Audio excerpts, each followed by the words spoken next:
Saudações, telespectadores da TV Câmara Bento. Estamos recebendo hoje, no plenário da Casa Legislativa, o senhor Darcy Poleto, que neste mês de março recebe uma portaria de louvor e agradecimento pelos serviços prestados à comunidade de Bento Gonçalves. O senhor Darcy recebe essa homenagem por uma indicação do vereador Edson Biasi, aprovada por unanimidade dos vereadores em sessão ordinária, motivo pelo qual essa portaria será entregue em sessão solene.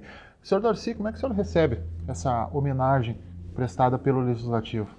Bem, foi uma surpresa quando eu recebi uma ligação para fazer uma reunião com o vereador Edson Biasi, e ele me apresentou então essa vontade que tinha de propor uma homenagem a mim. Eu fiquei envaidecido, surpreso, mas envaidecido, bastante feliz com esta oportunidade, pois fiz muitas realmente ações em favor da comunidade de Bento Gonçalves, mas jamais foi pensando em alguma retribuição.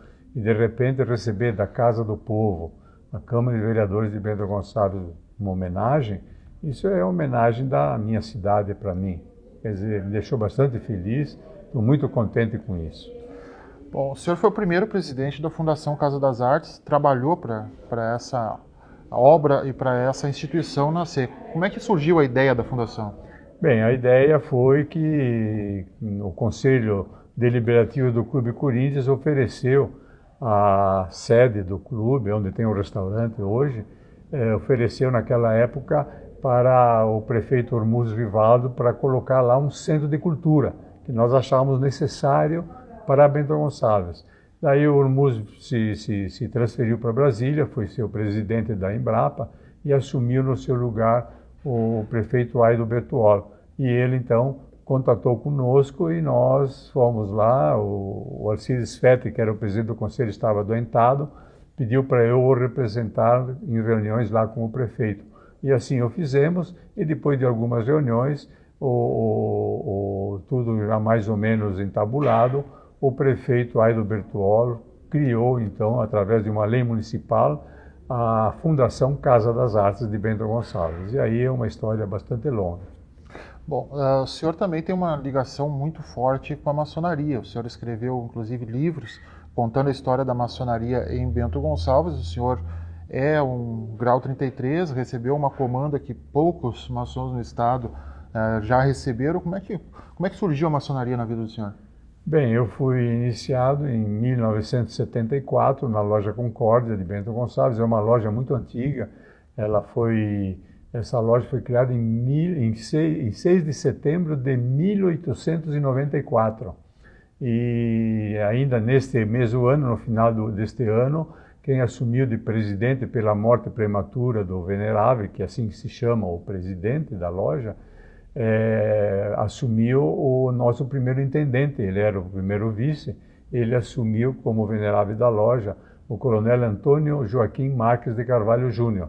Ele foi, na realidade, presidente desta loja, onde eu fui iniciado em 13 de setembro de 1974. Aí começou, e a maçonaria, ela não é uma religião, nem uma seita, ela é uma instituição filosófica e que nos impulsiona à pesquisa, a buscar a verdade das coisas, a conhecer melhor quem nós somos e nos aperfeiçoarmos. E a partir daí eu comecei a fazer pesquisas, diversos ramos. Eu gosto muito da história, então fui por esse lado da história a todas as minhas pesquisas. Bom, o senhor também defendeu uma tese maçônica na Itália, né?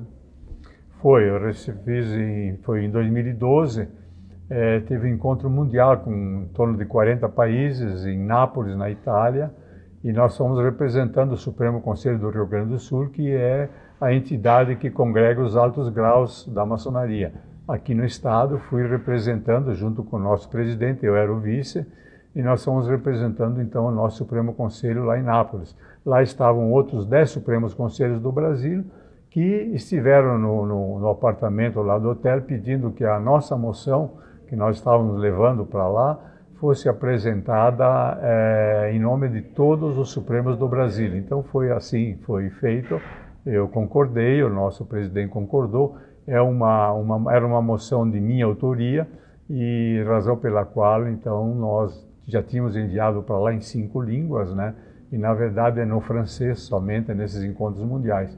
e foi aprovada por unanimidade. 4 contribuições de todo o mundo, 4 foram aprovadas. A nossa foi uma delas, que muito nos deixou honrados com isso.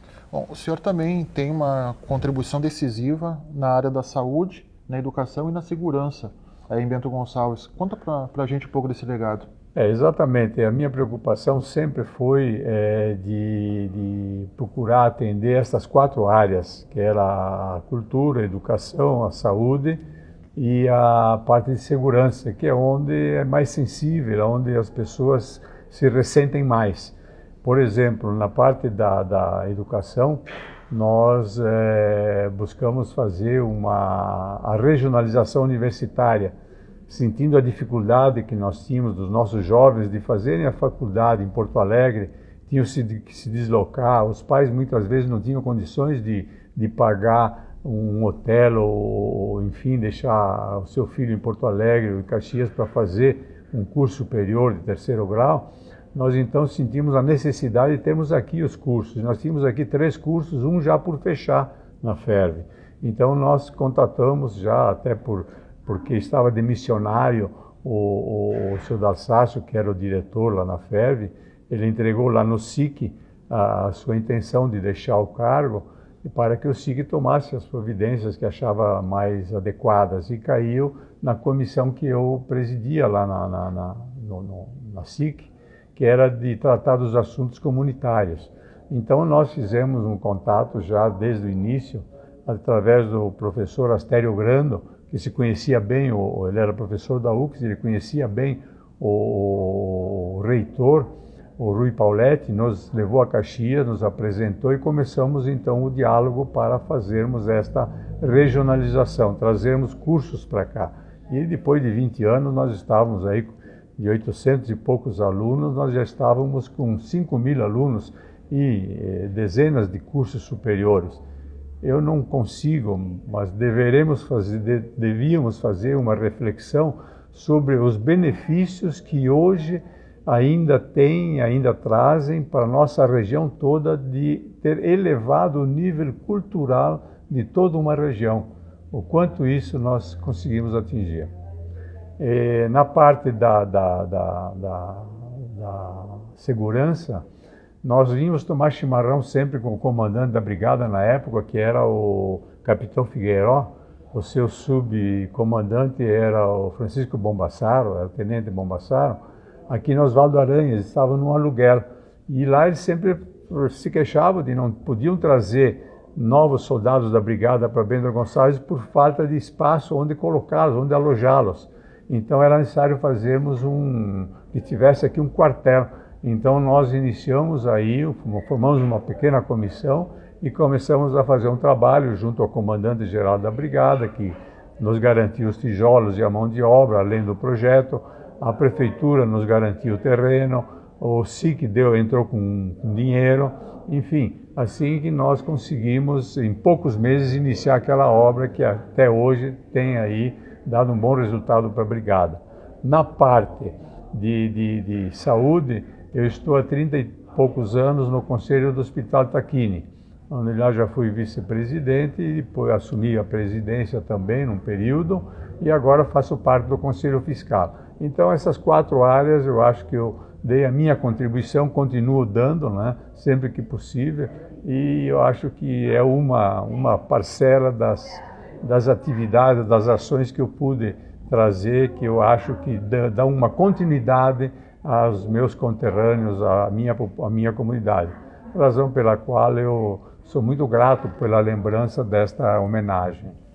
Bom, Darcy Poletto, para a comunidade que está nos assistindo agora, um recado final alusivo aí a essa homenagem que o senhor recebe aí, de agradecimento pelos serviços prestados à comunidade.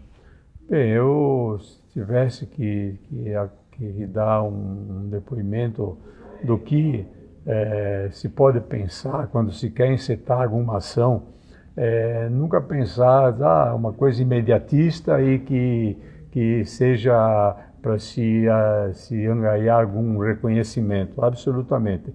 Devemos pensar sempre com tempo, tá? Às vezes uma ação demora anos e anos, né, para dar um bom resultado, mas a gente tem que pensar sempre no resultado que pode dar no tempo, no decorrer dos anos, que bom resultado isso possa trazer para aquelas pessoas a quem nós estamos dedicando a esses momentos da nossa vida, momentos que a gente às vezes deixa de estar com a família, né? Muitas vezes a gente se obriga a isso e, inclusive, muitas vezes, quer dizer, na maioria das vezes, a gente tem até que colocar próprias economias nossas para que essas ações consigam seguir adiante.